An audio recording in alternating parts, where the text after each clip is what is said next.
अगर आप अब अलाइनमेंट के बारे में समझ चुके हो और ये जानना चाहते हो कि अलाइनमेंट में आना कैसे है, तो आज की ये वीडियो आपके लिए है। इस वीडियो में मैं आपको बताऊंगा कि कैसे हम अलाइनमेंट में आते हैं, यानी क्या क्या किया जाता है अलाइनमेंट में आने के लिए और अलाइनमेंट में मेंटेन रहने के लिए, और साथ ही ये पहचानने के लिए कि क्या हम अलाइनमेंट में है या नहीं है। क्योंकि एक बार जब आप अलाइंड होते हो तो आप अपनी सभी डिजायर्स को खुद ही मैनिफेस्ट करते हो। आपको कुछ भी करना नहीं पड़ता अपने डिजायर्स को मैनिफेस्ट करने के लिए। और अगर आप ये नहीं जानते हो कि अलाइनमेंट क्या होता है, तो सबसे पहले ये वीडियो देख लीजिएगा जो आपके राइट साइड स्क्रीन पे ऊपर साइड आ रही है। तो सबसे पहले हम स्टार्ट करते हैं इस पहले क्वेश्चन से, जो कि है अलाइनमेंट में हम कैसे आते हैं, यानी अलाइनमेंट में आने के लिए हमें क्या करना चाहिए। अलाइनमेंट एक ऐसी चीज है, या बोलो आप अलाइनमेंट में तभी हो सकते हो जब आप कंसिस्टेंटली खुश रहना स्टार्ट कर सको। किसी भी चीज का प्रेशर आपके माइंड में नहीं रहना चाहिए। स्ट्रेस, एंजाइटी किसी भी तरीके की आपकी माइंड में नहीं रहनी चाहिए, तभी आप खुश रह पाते हो। इसीलिए जब आप प्रोसेस भी चूज करोगे लॉ ऑफ अट्रैक्शन की प्रैक्टिस करने के लिए,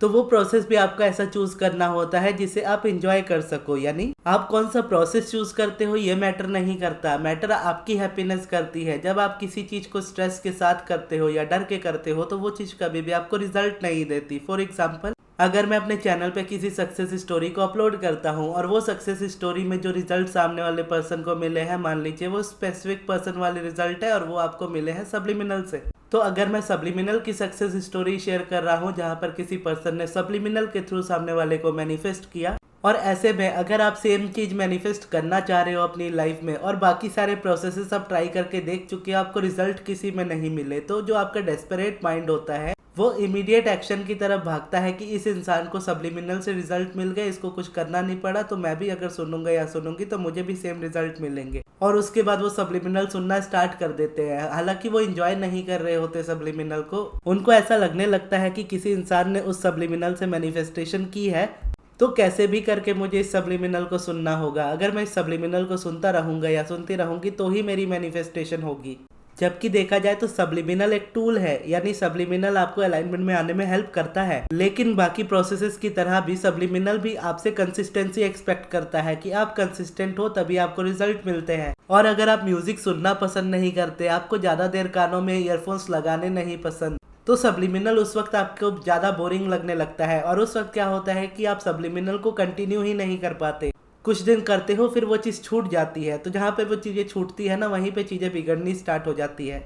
अगर इवन दो स्टिल आप चाहते हो कि सब्लिमिनल से ही रिजल्ट मिले, तो आपको वो वाला फेज पार करना पड़ता है जहाँ पर आपकी कंसिस्टेंसी ब्रेक ना हो। बट आसान रास्ता हमेशा यही होता है कि आप वो चूज करो जो आपको ज्यादा बेटर लगता है, जो आपको ज्यादा अच्छा लगता है। जैसे मेरे लिए वो चीज होती है मेडिटेशन और पॉजिटिव एस्पेक्ट्स। ये दो ऐसे प्रोसेसेस है जिसको मैं इंजॉय करता हूँ। अगर मैं मेडिटेशन डेली कर रहा हूँ और एक ही सब्जेक्ट पे मैं डेली बेसिस पे पॉजिटिव एस्पेक्ट्स पे लिख रहा हूँ, तो क्योंकि मुझे लिखना पसंद है इसीलिए मैं इजीली लिख पाता हूँ और इसीलिए मैं पॉजिटिव एस्पेक्ट्स का प्रोसेस एंजॉय कर पाता हूँ। और मुझे पता होता है कि ये प्रोसेस कैसे वर्क करता है और क्यों मुझे करना चाहिए।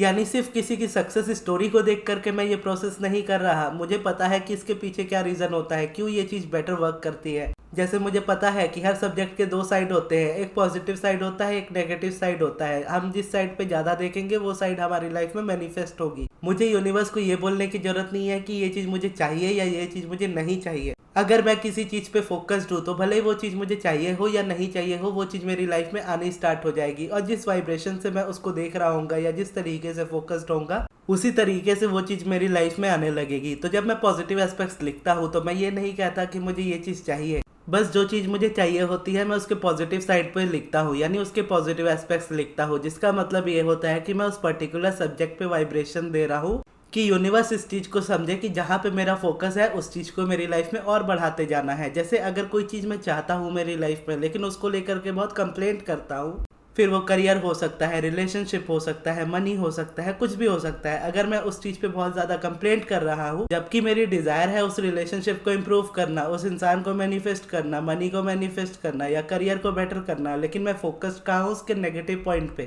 तो जहाँ मेरा फोकस होगा उस चीज को यूनिवर्स और बढ़ाता जाएगा। अगर मैं नेगेटिव पे फोकस्ड हूँ तो यूनिवर्स उसकी नेगेटिविटी को मेरी लाइफ में और एक्सपेंड करता जाएगा। यूनिवर्स को पता है ये रिलेशनशिप जैसे जैसे ब्रेक होता जाएगा ये इंसान और नेगेटिव होता जाएगा। अब यूनिवर्स ऐसा मेरे साथ किसी बदले को पूरा करने के लिए नहीं कर रहा, या मुझे कोई कर्मा का गिल्ट देने के लिए या कुछ गलत किया मैंने उसकी सजा देने के लिए नहीं कर रहा। मेरा फोकस जस्ट नेगेटिव पे है और यूनिवर्स को अपना काम करना है, यानी यूनिवर्स वही लॉ है, यानी लॉ ऑफ अट्रैक्शन, वो आपको वही देगा जिस पे आपका फोकस है। तो अगर आप नेगेटिव फोकस्ड हो तो नेगेटिविटी ही रिपीट में आपको मिलती है। तो जब मैं ये चीज समझ जाऊं और यहाँ पे ये भी समझ जाऊं कि जैसे एफर्मेशंस होती है, अब एफर्मेशंस यहाँ पे कभी भी बुरी नहीं होती है, एफर्मेशन जस्ट चॉइस वाली चीज होती है कि किसी के लिए सुटेबल है, किसी के लिए नहीं है। एक एग्जांपल के तौर पे मैं आपको बता रहा हूँ कि अगर आप कोई चीज चाहते हो अपनी लाइफ में, वो चीज नहीं है आपकी लाइफ में, लेकिन आप परफॉर्म कर रहे हो कि ये चीज मुझे मिल चुकी है, लेकिन आप अंदर से ये जानते हो और यही मानते हो कि ये सच नहीं है, ना ही ये कभी सच हो सकता है, तो ऐसे में ये शब्द जो होते हैं ये खोखले हो जाते हैं।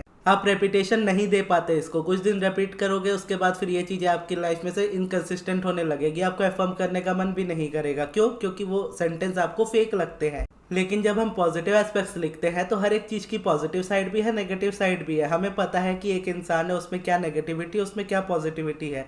तो हम किसी भी चीज पे फोकस करें तो कभी भी वो फेकनेस वाली फीलिंग नहीं आती है। आपको पता होता है कि आपके पार्टनर में ये सारी प्रॉब्लम्स है, उसका गुस्सा है या जिस भी तरीके का उसका बिहेवियर है, वो आपको पता है कि उसका नेगेटिव पॉइंट है। साथ ही उसी इंसान का एक ऐसा पॉजिटिव साइड भी है जो आप मानते हो कि सच है, कि वो इंसान भले गुस्से वाला हो लेकिन साफ दिल का है।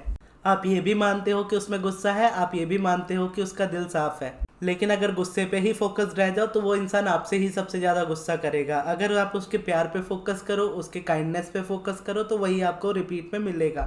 और जब हम ये चीज लिख रहे होते हैं तो हम ये एक्सपेक्ट नहीं करते हैं कि इमीडिएटली कोई चेंजेस आ जाए। हम बस ये एक्सपेक्ट करते हैं कि मैं जो देख रहा हूँ या देख रही हूँ इस सामने वाले इंसान में या किसी चीज में, तो मेरा उस इंसान या उस चीज को देखने का नजरिया बदल जाए। क्योंकि ये सिर्फ मेरे इस पर्टिकुलर मैनिफेस्टेशन के लिए इंपॉर्टेंट नहीं है, मेरी लाइफ की बाकी सारी चीजों के लिए इंपॉर्टेंट है। क्योंकि पॉजिटिव नेगेटिव सिर्फ उस इंसान में नहीं है जिसे आप मैनिफेस्ट कर रहे हो, पॉजिटिव नेगेटिव दुनिया की हर एक चीज में है। तो आप जिसको मैनिफेस्ट करना चाहते हो उसकी पॉजिटिव साइड को देखना होता है। तो उसकी प्रैक्टिस करने के लिए ही हम सारी चीजों को करने लगते हैं। यानी भले हम कोई भी सब्जेक्ट चूज कर ले रहे हैं और वो सब्जेक्ट से हमारा लेना देना नहीं है, लेकिन हम पॉजिटिविटी पे फोकस्ड है, तो इसका मतलब क्या है, हम पॉजिटिविटी पे फोकस्ड है तो यूनिवर्स हमारी लाइफ में पॉजिटिविटी को और बढ़ाएगा। और यूनिवर्स जानता है कि क्या आपकी लाइफ में करने से आपकी लाइफ की पॉजिटिविटी बढ़ेगी, तो वो उसी तरीके से मैनिफेस्टेशंस आपकी लाइफ में बनानी स्टार्ट कर देता है। ठीक उसी तरीके से जब आप नेगेटिव होते हो तो यूनिवर्स को कैसे पता होता है कि नेगेटिविटी आपकी लाइफ में कैसे बढ़ेगी।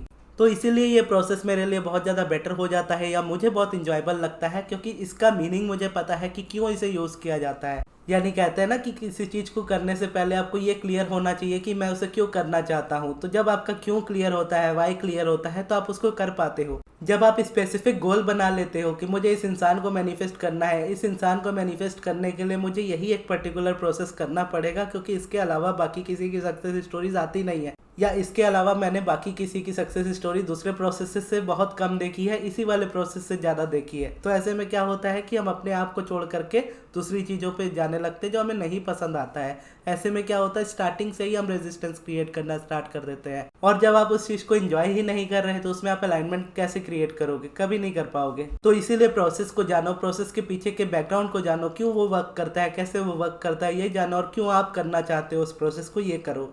और फिर जब आप प्रोसेस स्टार्ट करोगे तो प्रोसेस का स्टार्टिंग हमेशा ऐसा ही होता है कि आप उसे कभी सही तरीके से नहीं कर पाओगे, फर्स्ट टाइम वैसा ही होता है। धीरे धीरे आप उससे बेटर परफॉर्म करने लगते हो विद प्रैक्टिस। तो उसी तरीके से चाहे आप मेडिटेशन करो, पॉजिटिव एस्पेक्ट्स लिखो, ग्रेटिट्यूड करो, स्क्रिप्टिंग करो, सब्लिमिनल सुनो, एफर्मेशंस करो, वो चीज़ें आपके ऊपर है। लेकिन जब आप करना स्टार्ट कर रहे हो तो आपको पता होना चाहिए कि आपको किसमें खुशी मिल रही है, किसमें आप कंसिस्टेंट रह पाओगे। जिसमें आप कंसिस्टेंट रह जाओगे वो आपको अलाइन भी करेगा, वही आपकी लाइफ में आपकी मैनिफेस्टेशंस को भी पूरा करेगा। आपको कहीं बाहर नहीं जाना पड़ेगा दूसरी डिजायर्स की तरफ, यानी दूसरे प्रोसेसेस की तरफ। तो इस तरीके से आप अलाइनमेंट में आते हो। और अलाइनमेंट को मेंटेन कैसे करना है, अब हम इसके बारे में बात करते हैं। अलाइनमेंट को मेंटेन करने का मतलब ही यही होता है कि अपनी रूटीन में कंसिस्टेंट रहना, अपनी रूटीन को मेंटेन करना, कि जो रूटीन आपको आज रिजल्ट दे रही है वो आने वाले टाइम में भी आपको रिजल्ट देगी। थोड़े बहुत चेंजेस उसमें हो सकते हैं, लेकिन कोई एक प्रोसेस आपको ऐसा चूज करना ही पड़ता है कि जहां पर आप ऐसा प्रोसेस चूज करो जो आप लाइफ टाइम कर सको। जैसे मैंने चूज किया था कि मैं मेडिटेशन लाइफ टाइम करूंगा, और अभी पॉजिटिव एस्पेक्ट्स भी वो प्रोसेस होता है।